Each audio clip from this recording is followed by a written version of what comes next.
ஜெய் சாயிராம். நம் உணர்வுகளின் தொகுப்பே நாம் வாழ்ந்து கொண்டிருக்கும் இப்போதைய வாழ்க்கை என்பதை தீர்க்கமாக நம்பலாம். ஒரு புதிய நாளை எந்த உணர்வோடு தொடங்குகிறோமோ அந்த உணர்வே அந்த நாளை வழிநடத்தி செல்லும் என்பதுதான் உண்மையிலும் உண்மை. ஜெய் சாயிராம். ஜெய் ஜெய் சாயிராம். நம்ம சாயன்பர்கள் எல்லாரும் எப்படி இருக்கீங்க? எல்லாரும் நல்லா இருப்போம். ஓம் சாயிராம். என் அன்பு பிரியமே, சிறப்பான சிந்தனையோடு இந்த நாளை துவங்கு. உன்னுடைய கஷ்டத்திற்கான இறுதி நாளாக இன்று நிச்சயமாக இருக்கும். ஆம் என் பிரியமே, இன்றுதான் கடைசி நாள். என் மீது முழுமையாக நம்பிக்கை இருக்கிறது தானே? அப்படி என்றால் நம்பிக்கையோடு கேள், நம்பிக்கையோடு கேள். உன்னுடைய நம்பிக்கை நிச்சயமாக உனக்கு நல்ல வழியை காட்டும். உனக்கான சிறப்பான நாளாகவே அமையும் இனி வரும் நாட்கள். வாழ்க்கையில் உன்னிடம் இருக்கும் எதை நீ இழந்தாலும் கூட தன்னம்பிக்கையை மட்டும் இழந்து விடாமல் இருக்க கற்றுக்கொள். தொலைந்து போகாத தன்னம்பிக்கைதான் கலைந்து போகாத வாழ்க்கைக்கான ஒரே உத்திரவாதம் என்பதுதான் உண்மை. கடந்த காலத்தில் எதையெல்லாம் நினைத்து வருத்தப்பட்டாயோ அதுதான் நீ இந்த நிலையில் இருப்பதற்கான காரணம் என்பதை புரிந்து கொள். உனக்கான வருத்தங்களை தூக்கி எறிந்துவிட்டு எதிர்கால இலக்கை அடைவதற்காக நிகழ்காலத்தில் உறுதியோடும் நம்பிக்கையோடும் உழைத்து கொண்டே இரு. நிச்சயம் வெற்றிகள் உனக்கு வசமாகும். உன்னுடைய நிலையும் இப்பொழுது இருப்பதை விட ஏற்றங்கள் நிறைந்ததாக மாறும் என்பதே நிச்சயமான உண்மை. மற்றவர்கள் தோள் மீது ஏறி நின்று பொய்யான உயரத்தை காட்டுவதை விட, ஆம் என் பிரியமே, பொய்யான உயரத்தை காட்டுவதை விட தனித்து நின்று உன்னுடைய உண்மையான உயரத்தை காட்டுவதுதான் தன்னம்பிக்கை. அதுதான் தன்னம்பிக்கை என்பதை உணர்ந்து கொள். மற்றவர்களின் உதவியை மட்டுமே நம்பி இருக்காமல் உன்னுடைய சொந்த காலில் நின்று சாதிப்பதுதான், அந்த சாதனையை புரிவதுதான் உண்மையான தன்னம்பிக்கை என்பதை உணர்ந்து கொள். பிரச்சனைகள் வந்தால் அதை எதிர்கொள்ள பழகு. பிரச்சனைகள் வந்தால் அதை சமாளிக்க பழகு. பிரச்சனைகளுக்காக பயந்து ஓடி ஒளிந்து கொள்ளாதே என் பிரியமே. யார் உன்னை வெறுத்தாலும் கூட நீ உன்னை வெறுக்க நினைக்காதே. யார் உன்னை பற்றி இழிவாக பேசினாலும் நீ உன்னையே தாழ்த்தி கொள்ளாதே. உன்னை உயர்வாக வைத்துக்கொள். உன்மீது நீ அன்பாக இருக்க பழகு. மற்றவர்கள் மீது அன்பாக இருக்க வேண்டும் என்று உன் சாயப்பாதான் உனக்கு அறிவுறுத்துவேன். ஆனால் அதைவிட முக்கியமானது உன்மீது நீ அன்பு செலுத்துவதுதான். உன்மீது நீ அன்பாக இருந்தால்தான் மற்றவர்கள் மீது அந்த அன்பை உனக்கு கொடுக்க முடியும். ஆம் என் பிரியமே, மற்றவர்கள் உன்னை அன்பாக வைத்துக் கொள்வதற்கு முன்பாக நீ உன்மீது அன்பாக இருக்க பழகு. அதுவே உன் வாழ்வை சிறப்பானதாக மாற்றிவிடும். என் அன்பு பிரியமே, உன்மீது நீ அன்பை செலுத்தினால் உன்னுடைய வாழ்வு எப்படி இருக்கும் என்பதை இந்த கதை மூலம் நீ புரிந்து கொள்ளலாம்.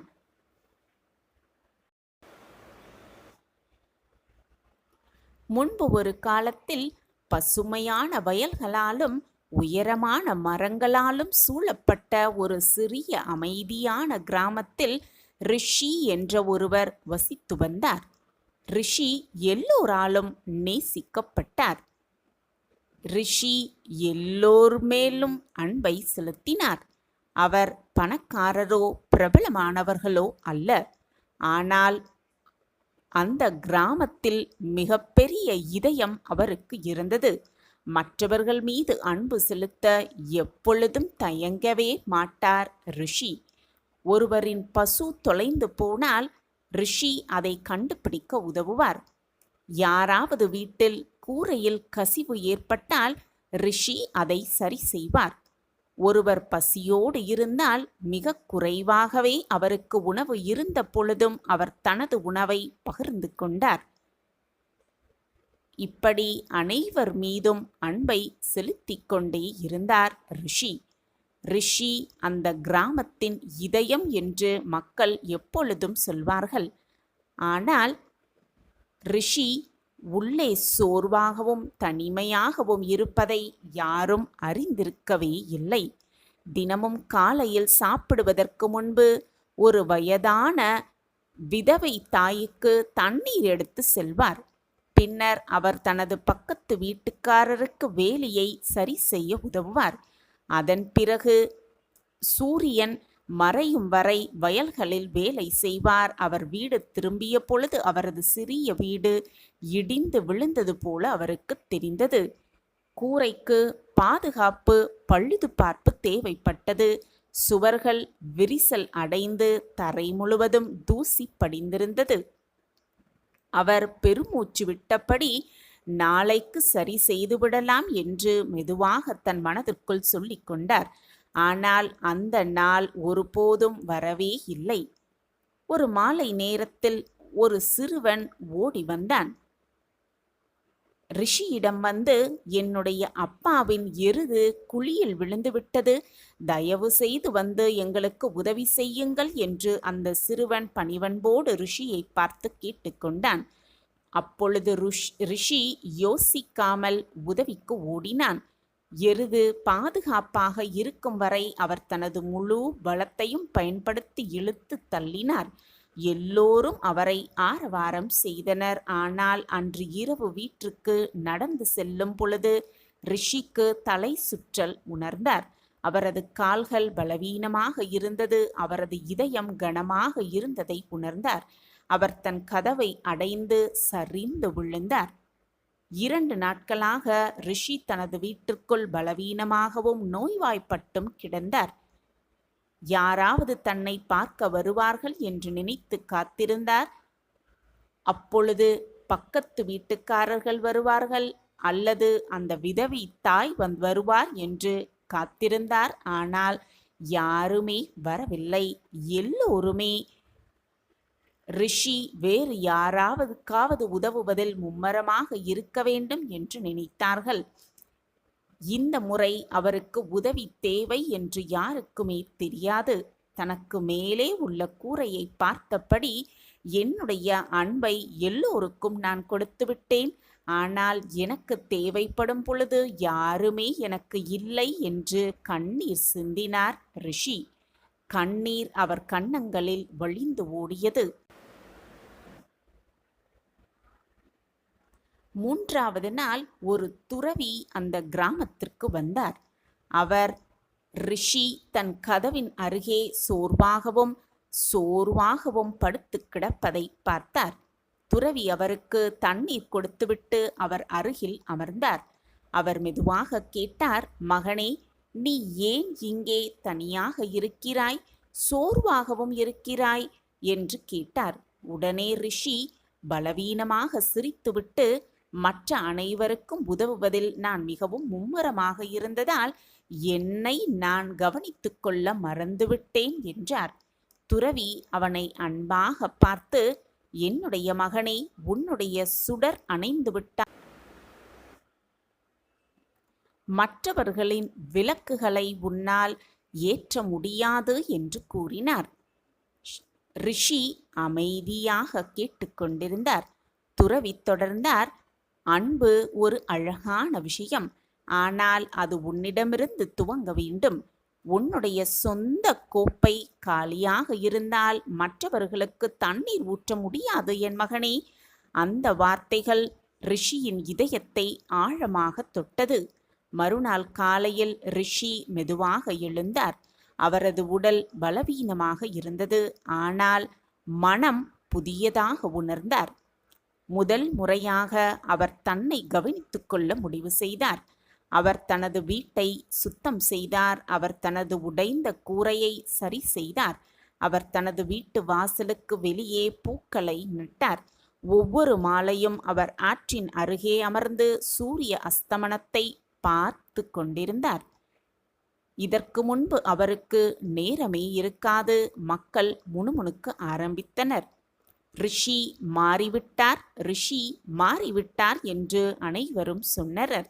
அவர் முன்பு போல உதவுவதில்லை என்றும் கூறினர். ஆனால் ரிஷி சிரித்துக்கொண்டே, நான் இன்னும் உதவி செய்து கொண்டிருக்கிறேன், நான் என்னிடமிருந்து துவங்குகிறேன் என்றார். நாட்கள் வாரங்களாக மாறியது. ரிஷியின் முகம் பிரகாசமாகவும் அவரது அடிகள் வலுவாகவும் தெரிந்தது. யாராவது உதவி கேட்டு வரும் பொழுது அவர் எப்பொழுதும் ஆம் என்று சொல்லவில்லை. சில நேரங்களில் அவர் முதலில் என் வேலையை முடிந்து பிறகு வருகிறேன் என்றார். முதலில் மக்களுக்கு புரியவில்லை. ஆனால் விரைவில் அவர்கள் உண்மையை புரிந்து கொண்டார்கள். ரிஷி மகிழ்ச்சியாகவும் அமைதியாகவும் கனிவாகவும் இருந்தார். ஆனால் இப்பொழுது வலிமையாக இருந்தார். அவரது சமநிலை கிராமத்தில் உள்ள அனைவருக்கும் அமைதியான பாடத்தையும் கற்றுக் கொடுத்தது. அப்பொழுது ஒரு மாலை பொழுதில் ஒரு பெண் புன்னகையோடு ரிஷியை சந்தித்தாள். நீ எங்களுக்கு புதியதாக ஒன்றை கற்றுக் கொடுத்திருக்கிறாய். அன்பு என்றால் எல்லாவற்றையும் விட்டு கொடுப்பது என்று நாங்கள் முன்பு நினைத்திருந்தோம். ஆனால் இப்பொழுது நம்மை நாமே கவனித்து கொள்ள வேண்டும் என்று புரிய வைத்திருக்கிறாய் என்று சிரித்துக்கொண்டே அந்த பெண் ரிஷியிடம் சொன்னாள். ரிஷி சிரித்துக்கொண்டே, நீ உன்னை நேசிக்கும் பொழுது மற்றவர்கள் மீதான உன்னுடைய அன்பு தூய்மையாகவும் நிறைவாகவும் மாறும் என்று பதில் கூறினார். முழு கிராமமும் மெதுவாக மாற ஆரம்பித்தது. மக்கள் ஒருவருக்கொருவர் உதவி துவங்கினர். அதே நேரத்தில் சொந்த இதயங்களையும் வீடுகளையும் கவனித்துக் கொள்ளவும் துவங்கினர். கிராமம் முன்பை விட அமைதியாக மாறியது.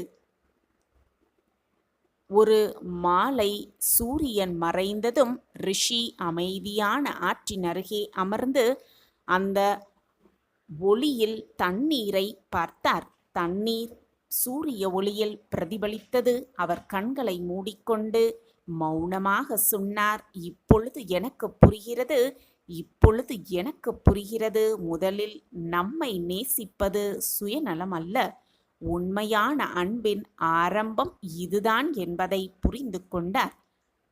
இதயம் காலியாக இருந்தால் மற்றவர்களுக்கு உதவ முடியாது என்பதை நாம் முதலில் நினைவில் வைத்துக் கொள்ள வேண்டும். நம்மை நாம் முதலில் நேசிக்க வேண்டும். முதலில் நம்மை நாம் நேசிக்காவிட்டால் யாரையும் ஆழமாக நம்மால் நேசிக்கவே முடியாது. ஓய்வெடுக்க எல்லோருமே சிறிது நேரம் ஒதுக்க வேண்டும். குணமடைய நேரம் ஒதுக்க வேண்டும். நம்மை நேசிக்க நேரம் ஒதுக்க வேண்டும். ஏனென்றால் உலகிற்கு உள்ள வலி, நிச்சயமாக உலகில் உள்ள வலியை நீக்க நம் உதவி எல்லோருக்கும் தேவை என்பதை இந்த கதை மூலம் புரிந்து கொள்ளலாம். நமக்கான அன்பை நாம் கொடுத்தால் மற்றவர்களுக்கான அன்பை கொடுப்பதற்கு நிறைய சந்தர்ப்பங்களை இறைவன் உருவாக்குவார் என்ற நம்பிக்கையோடு இருக்கலாம். என் அன்பு பிரியமே, உனக்கு ஒரு பிரச்சனை வந்தால் அந்த பிரச்சனைக்கான தீர்வை மற்றவர்களிடமிருந்து எதிர்பார்க்காமல் உன் பிரச்சனைக்கான தீர்வை நீயே கண்டுபிடிக்க கற்றுக்கொள். பிரச்சனையை பார்த்து பயந்து ஓடிவிடாமல் பிரச்சனையை சந்திக்க கற்றுக்கொள். பிரச்சனைகளை சந்திக்காமல் வாழ நினைத்தால் வாழவே தகுதியில்லாதவன் என்பதை நீ புரிந்து கொள்ள கற்றுக்கொள். ஆம் என் பிரியமே, பிரச்சனைகளே இல்லாத வாழ்க்கை இன்னும் யாருக்கும் கிடைக்கப் பெறவில்லை என்பதுதான் உண்மையிலும் உண்மை. முயலும் வெல்லும், ஆமையும் வெல்லும். ஆனால் முயலாமை என்றுமே வெல்லாது என்பதுதான் நிச்சயமான உண்மை. வேகமாக செயல்படுபவர்களும் வெற்றி பெறுவார்கள், மெதுவாக செயல்படுபவர்களும் வெற்றியை பெறுவார்கள். ஆனால் முயற்சியே செய்யாமல் இருப்பவர்கள் வாழ்க்கையில் ஒருபோதும் வெற்றி பெறவே மாட்டார்கள். ஒரு செயலை தெய்வத்தால் கூட செய்ய முடியாவிட்டாலும் எடுக்கும் முயற்சிக்கு நிச்சயமாக பலன் இருக்கிறது என்பதை தீர்க்கமாக நம்பு. எது நடந்தாலும், எத்தனை பின்னடைவுகளை நீ சந்தித்தாலும், உன்னுடைய அடுத்த முயற்சியை மட்டும் கைவிட்டு விடாதே என் பிரியமே. தோல்வி வந்தால் துவண்டு விடாதே. தோல்வி என்பது முடிவு அல்ல, அது வெற்றியின் ஒரு படிதான் என்பதை புரிந்து நடந்து கொள். தோல்விகளைக் கண்டு பயப்படாமல் அதிலிருந்து பாடத்தை கற்றுக்கொண்டு மீண்டும் முயற்சிக்க கற்றுக்கொள். உன்னுடைய எண்ணங்களை மாற்ற பழகு. உன்னுடைய வாழ்க்கையும் உன்னுடைய எண்ணத்திற்கு ஏற்ற மாதிரி மாறும். நேர்மறை எண்ணங்கள் உன்னுடைய வாழ்க்கையில் மிகப்பெரிய நல்ல நல்ல மாற்றங்களை உருவாக்கும் என்பதே நிச்சயமான உண்மை. எதிர்மறை எண்ணங்கள் உன்னுடைய வாழ்க்கையில் மிகப்பெரிய பின்னடைவுகளை மட்டுமே கொடுக்கும் என்பதை புரிந்து நடந்து கொள். சிறந்த வாழ்க்கை என்பது வெறும் வார்த்தையால் அமைவது அல்ல என் பிரியமே. அற்புதமான செயல்களால் மட்டுமே அது உருவாகிறது என்பதை புரிந்து நடந்து கொள். வெறும் திட்டங்களையும் வெறும் வார்த்தைகளையும் மட்டுமே வைத்து எதையுமே உன்னால் சாதிக்கவே முடியாது. எதையும் மாற்றவும் முடியாது. சொல்லுக்கு முன்பாக செயல்தான் சிறந்தது என்பதை புரிந்து நடந்து கொள். தோல்விக்கு பயந்து முயற்சி செய்யாமல் இருப்பதை விட, முயலாமல் இருப்பதை விட முயற்சி செய்து தோல்வியடைவது மிக மிக மேலானது. தோல்வியை ஒரு முடிவாக பார்க்காமல் அதை ஒரு பாடமாக நீ கற்றுக்கொண்டால், பாடமாக பார்க்க கற்றுக்கொண்டால், அதுவே உனக்கு வெற்றியை மிக பிரம்மாண்டமாகவே கொடுக்கும். ஆம் என் பிரியமே, அவமானங்களே வெற்றியின் அடித்தளம் என்பதை புரிந்து நடந்து கொள். உனக்கு துணையாக உன்னப்பா நான் உன்னோடு இருக்கும் வரை எதற்குமே நீ பயப்படவோ கவலைப்பட வேண்டிய அவசியமே இல்லை என் பிரியமே. நான் தான் எப்பொழுதும் உனக்காக உனக்குள்ளேயே இருக்கிறேன் என்பதை மறந்துவிடாதே. முயற்சி செய்யாமல் இருப்பது எந்தவித அனுபவத்தையும் தராது என்பதை புரிந்து கொள். ஆனால் முயற்சி செய்து நீ தோல்வியடையும் பொழுது அதிலிருந்து பல விஷயங்களை உன்னால் கற்றுக்கொள்ள முடியும். அந்த அனுபவமே அடுத்த முறை வெற்றி பெறவும் உதவும் என்பதை புரிந்து நடந்து கொள். பயத்தின் காரணமாக எந்த ஒரு வாய்ப்பையும் தவற விட்டுவிடக்கூடாது என்பதை மறந்துவிடாதே என் பிரியமே. வாய்ப்பை சரியாக பயன்படுத்திக் கொள். ஆம் என் பிரியமே, பயந்து கொண்டே இருந்தால் எதையுமே உன்னால் சரிவர செய்யவே முடியாது. உன்னுடைய உழைப்பின் பலன் நிச்சயம் உன்னை உருவாக்கும், மிக பிரம்மாண்டமாக உன்னை வழிநடத்தும் என்பதை புரிந்து கொள். நதி எப்பொழுதுமே தன் பாதையை மறப்பதே கிடையாது. அது எப்பொழுதும் கடலை நோக்கி சென்று கொண்டே இருக்கும். வெற்றிக்கான உன்னுடைய இலக்கு எது என்பதை ஒருபோதும் மறந்து விடாதே என் பிரியமே. அதை நோக்கி பயணம் செய்து கொண்டே இரு. தடைகள் பல வந்தாலும், பல திருப்பங்கள் வந்தாலும் உன்னுடைய இலக்கை நோக்கி தொடர்ந்து முன்னேறி சென்று கொண்டே இரு. நீ எதை தேடுகிறாயோ அதுவாகவே நிச்சயமாக மாறுவாய். நீ எந்த விஷயத்தை செயல்படுத்த வேண்டும் என்று நினைக்கிறாயோ அந்த எண்ணமே உன்னுடைய செயல்பாடுகளை வடிவமைத்து இறுதியில் நீ நினைத்தவாறே மாறுவதற்கு உன்னை அது தூண்ட செய்யும். உன்னுடைய வாழ்க்கையின் அஸ்திவாரமே நீதான். உன்னுடைய வாழ்வே உன் கையில்தான் இருக்கிறது. உன்னுடைய வாழ்வை நீதான் எழுத வேண்டும். உன்னுடைய வாழ்க்கையின் முடிவுகளையும் எதிர்காலத்தையும் தீர்மானிக்கும் அதிகாரம் எப்பொழுதும் உன்னிடம் மட்டும்தான் இருக்கிறது. அனைத்துமே உன் கையில்தான் இருக்கிறது. தோல்வியிலிருந்து தப்பிப்பதற்கு ஒரே வழி என்ன தெரியுமா? மீண்டும் மீண்டும் முயற்சி செய்வதுதான். முயன்று கொண்டே இரு, போராடிக்கொண்டே இரு. நீ நினைப்பதற்கு மேலாக பல மாற்றங்களை நிச்சயமாக உன்னால் காண முடியும். நீ பட்ட சோதனையான காலத்தையும் நீ பட்ட வேதனைகளையும் பார்த்துவிட்டுதான் இப்பொழுது உன் வாழ்க்கையில் பல மாற்றங்களை உண்டு பண்ணுவதற்காக உன்னப்பா உன்னை தேடி வந்திருக்கிறேன். ரகசிய வார்த்தைகளை கூறுவதற்காகவே உன்னை தேடி வந்திருக்கிறேன்.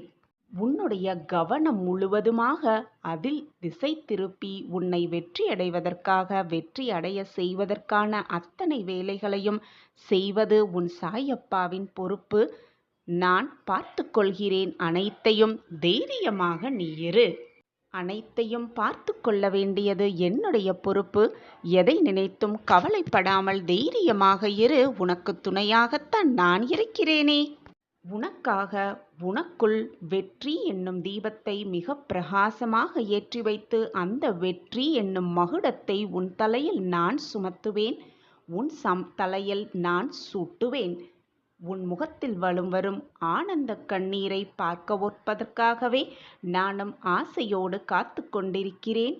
உன் முகத்தில் ஏற்படும் மகிழ்ச்சியை காண்பதற்காகவே நான் நெடுநேரமாக காத்து கொண்டே இருக்கிறேன். ஒவ்வொரு நாளுமே என்னையே முழுவதுமாக நம்பி நீ எனக்கு செய்யும் பூஜையும் நீ எனக்காக ஏற்றி வைக்கும் தீபமும் சாயியே அனைத்துமாக என்று என்னையே நம்பியிருக்கும் உன் நம்பிக்கையையும் நான் என்றைக்கும் வீண் போகும்படி விட்டுவிட மாட்டேன். உன் மனதிலும் உன் வாழ்க்கையிலும் நடப்பது அனைத்திற்கும் உன் சாயப்பாவே காரணம். நான் அனைத்துமாக இருந்து உன் வாழ்க்கையில் வெற்றியடைவதற்கான அத்தனை வழிகளையும் செய்து கொண்டே இருப்பேன். இது உனக்காகவே உன் சாயப்பா கொடுக்கும் சொல்லும் ரகசிய வார்த்தைகள். சாயப்பா இருக்க உனக்கு ஏன் மனக்கவலை? உன் வாழ்க்கையில் என்னதான் நடந்தாலும் என்னதான் உன்னை சுற்றி நிகழ்வுகள் நிகழ்ந்தாலும் நம்பிக்கையோடு எதிர்த்து நின்று போராடு. உனக்கு நிழலாக நான் இருக்கும் பொழுது உன் மனதில்தான் ஏன் இத்தனை குழப்பமும் போராட்டமும் பயமும்? நான் இருக்கிறேன் என்று உனக்கு மீண்டும் மீண்டும் வலியுறுத்தி கொண்டே இருக்கிறேன். ஆனால் அதை ஏன் நீ மறுக்கிறாய்? நம்பிக்கை வெற்றியோடு வரும். ஆனால் வெற்றி என்பது நம்பிக்கை உள்ளவர்களிடம் மட்டும்தான் இருக்கும். நம்பிக்கையோடு இரு. நான் இருக்கிறேன். உன்னால் முடியவில்லை என்றால் சவாலாக அதை எடுத்துக்கொண்டு அதை முடிக்க என்ன செய்ய வேண்டும் என்ற சிந்தனையை உன் மனதில் எண்ணிக்கொள். எப்பொழுதுமே வலியுடன் கிடைக்கும் வெற்றிக்கு அதிக மதிப்பு இருக்கத்தான் செய்யும். வலியோடு கிடைக்கும் வெற்றியை அனுபவித்து பார்த்தவர்களுக்கு தான் அதன் மதிப்பும் புரியும். என்னுடைய மனவேதனையை பார்த்து என் மனமும் பதறுகிறது.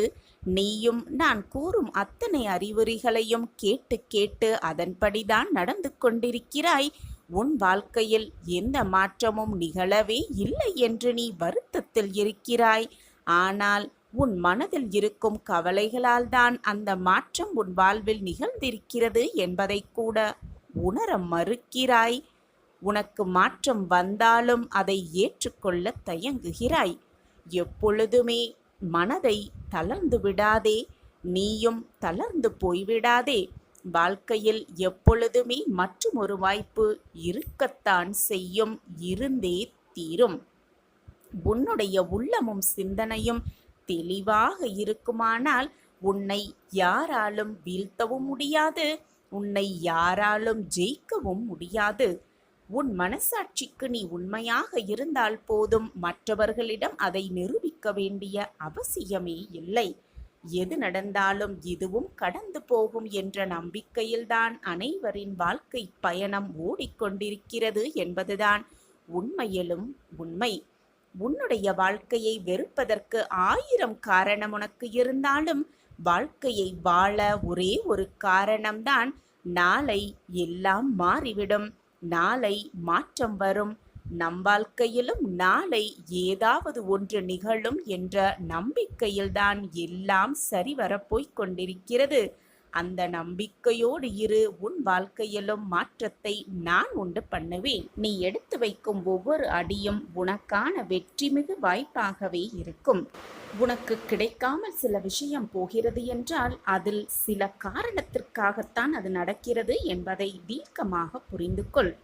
கூடிய விரைவில் அதை நீ உணர்வாய். எதற்காக சாயப்பா அதை நமக்கு தரவில்லை என்பதை நீ உணர்ந்து கொள்ளும் நேரத்தையும் நான் உனக்காகவே உருவாக்குவேன். உன்னுடைய வாழ்க்கையில் நல்லது நடத்துவதற்காகவே நான் இங்கு ஷீரடியில் அமர்ந்து கொண்டு உனக்காக வேலை செய்து கொண்டிருக்கிறேன். உன் வருகைக்காக காத்து கொண்டிருக்கிறேன். என்னிடம் ஓடி வந்து என் வாழ்க்கையில் மாற்றங்கள் நிகழ்ந்துவிட்டது சாயிநாதரே, நான் இப்பொழுது சந்தோஷமாகவும் மனமகிழ்ச்சியோடும் இருக்கிறேன் என்று நீ சொல்ல போகும் அந்த ஒரு வார்த்தைக்காகத்தான் நானும் உனக்காக காத்து கொண்டிருக்கிறேன் என்னுடைய தர்பாரில். எது வந்தாலும் அப்படியே ஏற்றுக்கொள்ள பழகிக்கொள். எது போனாலும் அப்படியே விட்டுவிட பழகிக்கொள். ஏனென்றால் உனக்கு நான் எதை கொடுத்தாலும் அது நல்லதற்காகவே கொடுப்பேன், நல்லது செய்வதற்காகவே நிகழ்த்துவேன் என்பது உனக்கு புரியும் தானே? இந்த சாயியின் வாக்குப்படி வரவேண்டியது வரவேண்டிய நேரத்தில், வரவேண்டிய சமயத்தில், வரவேண்டிய நொடியில் வந்தே தீரும். கலங்காதே. உன்னுடைய அத்தனை கஷ்டங்களுக்கும் கூடிய விரைவில் ஒரு தீர்வு கிடைக்கப் போகிறது. அந்த தீர்வு உனக்காகவே காத்து கொண்டிருக்கிறது. உன் வாழ்க்கை புதுப்பிக்கப்படும் நேரம் உன்னை நெருங்கிக் கொண்டே இருக்கிறது. ஏதேனும் ஒரு வழியையும் உன் கேள்விக்கான பதிலையும் நிச்சயமாக ஏதாவது ஒரு ரூபத்தில் நீ அறிந்து கொள்வாய். நான் அதை உனக்கு உணர வைப்பேன். சந்தோஷமாக இரு என் பிள்ளையே. அனைத்துமே வெற்றிகரமாகவே முடியும். என் அன்பு பிள்ளையே, குழம்பி தவிக்காதே. உனக்கான செம்மையான வாழ்க்கை உன்னை தேடி வரவிருக்கிறது. இதோ வந்து கொண்டே இருக்கிறது. அப்பொழுது உன் வாழ்க்கையில் கெட்ட நேரம், உன்னுடைய மனக்கவலை, கஷ்டங்கள் எல்லாமே இருந்த இடம் தெரியாமல் உன்னை விட்டு விலகி ஓடிவிடும். நான் உன்னுடன் தான் இருக்கிறேன் குழந்தையே. உன் மனதை போட்டு குழப்பும் பிரச்சனை வெகு விரைவில் சரியாகிவிடும், தீர்ந்தே விடும். விரைவில் உனக்கான அதிசயம் நடக்கும். நீ மகிழ்ச்சியடைய போகிறாய். நான் இருக்கிறேன். நான் இருக்கும் வரை ஒருபோதும் நீ கலங்க வேண்டிய அவசியமே இல்லை. என் மீது நம்பிக்கை கொண்டு என் வாழ்க்கையை காப்பாற்றுங்கள், எனக்கு நல்ல வழியை காட்டுங்கள் என்று நீ எப்பொழுது என்னிடம் உன் கரங்களை ஏந்தினாயோ அப்பொழுது நேரம் காலமில்லாமல் அப்பொழுதிலிருந்து என்னுடைய ஆசிர்வாதத்தை நான் உனக்கு வழங்கிக் கொண்டே இருப்பேன். தேவையில்லாத மனக்குழப்பம் உனக்கு வேண்டவே வேண்டாம். நான் இருக்கிறேன், எதற்குமே கலங்காதே. நான் உன்னை எப்பொழுதும் கைவிடவே மாட்டேன். எனது ஆசிர்வாதத்தால் இந்த உலகத்தில் உள்ள அனைவராலும் நீ பாராட்டப்படுவாய், மதிக்கப்படுவாய். இந்த உலகில் சிலர் எப்பொழுதும் மற்றவர்களை காயப்படுத்துவதே வேலையாக கொண்டு இருப்பார்கள். அதைதான் அவர்கள் உனக்கும் இழைக்கிறார்கள் என்பதை புரிந்து கொள். அந்த சொற்களுக்காக, அந்த ஒரு வார்த்தைகளுக்காக வருந்தாதே. மனதைரியத்தோடு நீ உன் கடமையை செய்து கொண்டே இரு. உன்னுடைய ஆற்றலை தேவையற்ற இவர்களிடம் வீணாக்கி விடாதே. இதுவரை உன் மனதில் இருந்த வலி, துக்கம், தோல்விகளால் மனம் வெறுத்து போய் பரிதவித்தது எல்லாமே ஒரு முடிவுக்கு வரும். உன் உழைப்பிற்கு ஏற்ற நல்ல பலன் உனக்கு நிச்சயமாக கிடைக்கும். நிம்மதியும் சந்தோஷமும் அழகாய் பூத்து குலங்கும் வண்ண மலர்களைப் போல இனி உன் வாழ்க்கையில் எல்லாமே வசந்தமே. நம்பிக்கையோடு இரு. உன்னப்பா உனக்காக இருக்கிறேன் என்ற நம்பிக்கையோடு இரு. நான் பார்த்து கொள்கிறேன் அனைத்தையும். எது நடந்தாலும் மனதை நிம்மதியாக வைத்துக்கொள், நம்பிக்கையோடு வைத்துக்கொள். நடப்பதை பார்த்து உருக்குலைந்து விடாதே. நம்பிக்கையோடு இரு. மீண்டும் உன் வாழ்வில் நீ உருவெடுப்பாய். மிக பிரம்மாண்டமான வளர்ச்சியை நிச்சயமாக பெறுவாய் என்ற நம்பிக்கை எண்ணமே போதும். உருவெடுத்து, பிரம்மாண்ட உருவெடுத்து வாழ்வில் மிகப்பெரிய லட்சியத்தை அடைந்தே தீருவாய். இதுவரை நீ சந்தித்த பிரச்சனைகளாலும் போராட்டங்களாலும் உருக்குலைந்து விட்டோமோ என்று வருத்தப்படாதே. மீண்டும் உன் வாழ்வில் நீ உருவெடுப்பாய். நான் உன்னை உருவெடுக்க வைப்பேன். எவ்வளவு பெரிய பிரச்சனையில் நீ மாட்டிக்கொண்டிருக்கிறாய், உன் மனம் என்னென்ன போராட்டத்தில் தவித்து கொண்டிருக்கிறது என்பதை நான் நன்கு அறிவேன். ஆனால் நீ எவ்வளவு பெரிய உயரத்தை அடைய வேண்டும் என்று நினைக்கிறாயோ, உன் வாழ்வில் என்னென்ன மாற்றங்கள் நிகழ வேண்டும் என்று நீ நினைக்கிறாயோ அனைத்தும் மாறும். ஆனால் உன்னை சுற்றி இருப்பவர்கள் பேசும் தேவையற்ற பேச்சுக்களை நீ எவ்வளவு பெரிதாக வளர வேண்டும் என்று நினைக்கிறாயோ அந்த சொற்களை அவ்வளவு சமமாக எடுத்துக்கொள்ளாமல் அனைத்தையும் மறந்துவிட்டு உன் வழியில் நீ சென்று கொண்டே இரு. தேவையில்லாத வார்த்தைகளை உன் மனதில் போட்டு குழப்பிக்கொண்டே இருக்காதே. போதும் போதும் என்று நீ சொல்கும் அளவிற்கு, நன்றி நன்றி என்று நீ கூறும் அளவிற்கு எல்லாமே உன் வாழ்வில் உனக்கு நிறைவாக கிடைக்கும்படி அந்த காலமே உனக்கு நல்ல பதிலை கொடுக்கும். காத்திருந்து காத்திருந்து காலம் போய்க்கொண்டே இருக்கிறதே என்று நீ சொன்ன சொற்களே நன்றி நன்றி என்று கூறும் அளவிற்கு மாற்றம் உன் வாழ்வில் நிகழும். நான் அதை நிகழ்த்தி வைப்பேன். உன்னுடைய வளர்ச்சியின் மீது பொறாமை கொள்பவர்கள்தான் உன்னை விமர்சனம் செய்து கொண்டே இருப்பார்கள். எனவே உன்னை சுற்றி என்ன பேசுகிறார்கள் என்பதை காதில் வாங்கி கொள்ளாமல் உன் வேலை என்னவோ, உன்னுடைய நோக்கம் என்னவோ, அதில் வெற்றியடைவதற்கான அத்தனை வழிகளையும் யோசித்து கொண்டே இரு. நீ உன் வாழ்வில் நினைப்பதற்கு மேலாக பிரம்மாண்ட வெற்றியை நிச்சயமாக காண்பாய்.